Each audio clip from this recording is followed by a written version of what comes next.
జై శ్రీమన్నారాయణ. అస్మద్గురుభ్యో నమ.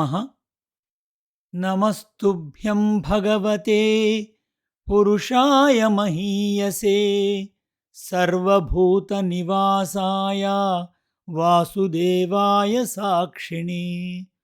ఓ వాసుదేవుడా, సకల ప్రాణులకు ఆశ్రయమైన నీవు సకల ప్రాణులలో సాక్షి చైతన్య రూపముగానున్నావు. ఓ పురుషోత్తమా, నీకు నమస్కారము. 8th Canto, 16th Chapter, 29th Prayer. భగవద్బంధులారా, Srimad Bhagavata తత్వదీపిక చతుర్థ స్కందము 26వ పాడ్కాస్ట్లో స్వాగతం. ఇంతవరకు వధుర మైత్రేయ సంవాదంలో భాగంగా పృథురాజు యొక్క చరిత్రను మనం అనుభవించాం. పృథురాజు తన జీవితాన్ని చాలిస్తూ తను ఊర్ధ్వలోకాలు వెళ్ళిపోవటం, ఆ తర్వాత జరుగుతున్న విషయాన్ని మనం చూద్దాం. పృథువు గతించిన తర్వాత అతని కుమారుడు విశ్వాజితుడు రాజాయను. అతడు తన సోదరులకు 4 దిక్కులను పరిపాలించుట కొసంగెను. తూర్పు దిక్కును హర్యక్షునకు, దక్షిణ దిక్కును ధూమ్రకేశునకు, పశ్చిమ దిక్కును వృకునకు, ఉత్తర దిక్కును ద్రవిణునకు పాలించుటకు అప్పజెప్పాను. ఇంద్రుని వలన ఎవరికీ కనబడకుండా అంతర్ధానముగు శక్తిని పొందుటచే అతనికి అంతర్ధానుడు అని కూడా పేరు వచ్చెను. శిఖండిని అను భార్యయందు అతనికి 3 కుమారులు కలిగిరి. గార్హపత్యము, ఆహవనీయము, దక్షిణాగ్ని అని 3 అగ్నులు వశిష్ఠుని శాపముచే పావకుడు, పవమానుడు, శుచి అను పేర్లతో మనుష్యులై ఈ అంతర్ధానుని కుమారులుగా జన్మించిరి. వారు మరల సస్వరూపమునందిరి. అంతర్ధానుడు వేరొక భార్య వచస్వతి అను నామయందు హవిర్దానుడు అను కుమారుని పొందెను.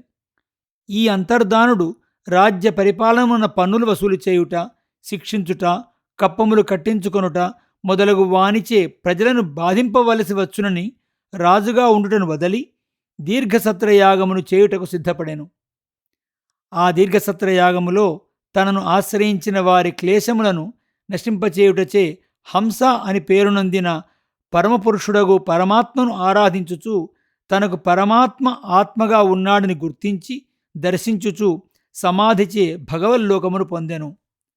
హవిర్దానుడు తన భార్యయగు హవిర్దానియందు బర్షిదడు, బర్హిషదుడు, గయుడు, శుక్రుడు, కృష్ణుడు, సత్రుడు, జితవ్రతుడు అనడి 6 కుమారులను కనెను. హవిర్దానుని కుమారుడగు బర్హిషదుడు యజ్ఞయాగాది కర్మలయందు చాలా నిష్ఠగలవాడు. అతడు భూమండలమునంతను యజ్ఞభూమిగా చేసెను. యజ్ఞము చేసిన చోట మరల యజ్ఞము చేయకుండా భూమి అంతటా యజ్ఞము చేయుటచే భూమి అంతయు అతడు యజ్ఞములో పరిచిన దర్భలచే నిండి ఉండెను. అందుచే అతనిని ప్రాచీన బర్హి అని వ్యవహరించేవారు. ఆ ప్రాచీన బర్హి సర్వాంగ సుందరి, అలంకార శోభితమగు సముద్రుని కూతురగు శతధృతిని బ్రహ్మ ఆదేశముచే వివాహమాడెను. ఆ ప్రాచీన బర్హి సర్వాంగ సుందరి, అలంకార శోభితమగు సముద్రుని కూతురగు శతధృతిని బ్రహ్మ ఆదేశముచే వివాహమాడెను. పూర్వము సప్తఋషులు సత్రయాగము చేయుచుండగా వారి భార్యలను చూచి అగ్ని కామపరవశుడాయెను.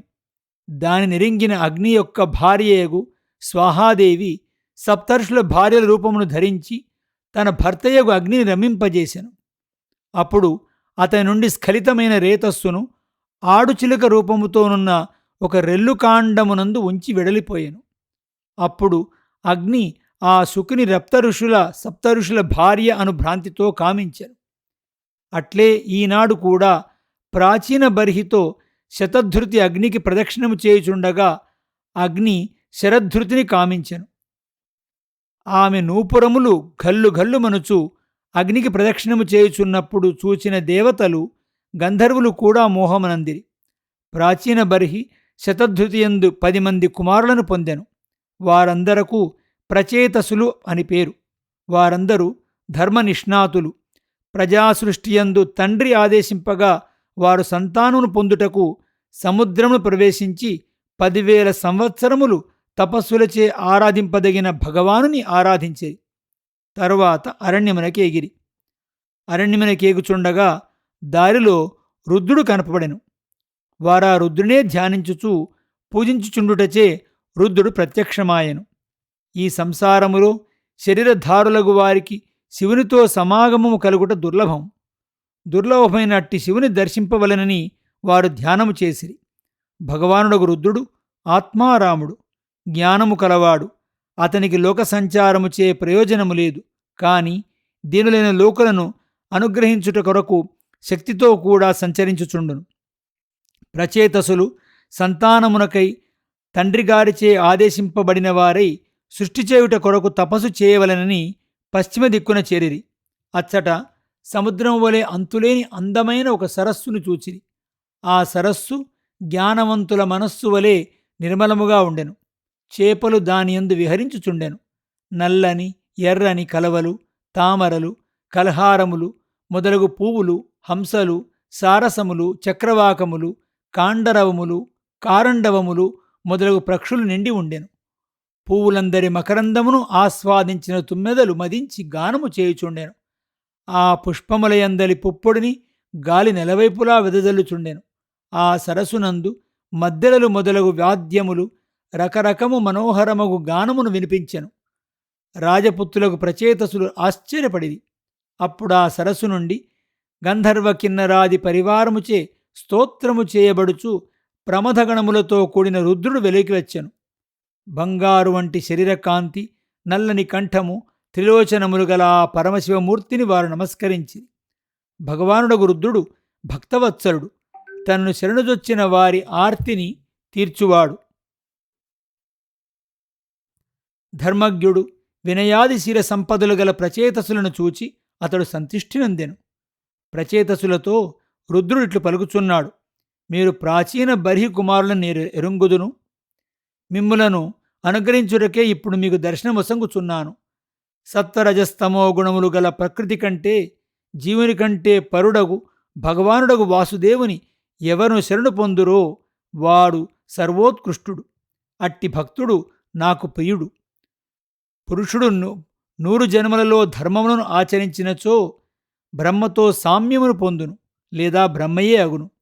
అటువంటి 100 జన్మలు తపస్సు చేసినచో అంతకు పైవాడనైన నన్ను పొందును. తరువాత భాగవత ధర్మమును ఆచరించిన వాడై ఇంద్రియములకు గోచరము గాని, మాటలతో చెప్పుటకు శక్యము గాని విష్ణువునకు సంబంధించిన స్థానమును పొందును. దేవతలు, బ్రహ్మాంధ్రాదులు, నేను కూడా కల్పాంతమునందు ఆ స్థానమునే పొందుదుము. మీరు భాగవతులు. భగవంతుడు నాకు ప్రియుడు కావున మీరు కూడా నాకు ప్రీతిపాత్రులే. నాకు భాగవతుల కంటే వేరొకరు ప్రియమైన వారు లేరు. నేనిప్పుడు మీకు రహస్యముగా ఉపదేశించవలసిన దానిని ఉపదేశించెదను. ఇది చాలా పవిత్రమైనది.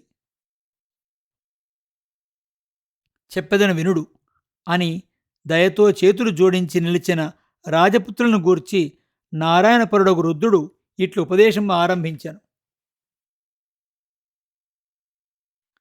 రుద్రుడు చేసిన ఉపదేశాన్ని రుద్రగీత అంటారు. దాన్ని మనము మరి ఒక ఎపిసోడ్లో తెలుసుకుందాం. జై శ్రీమన్నారాయణ. అస్మద్గురుభ్యో నమః.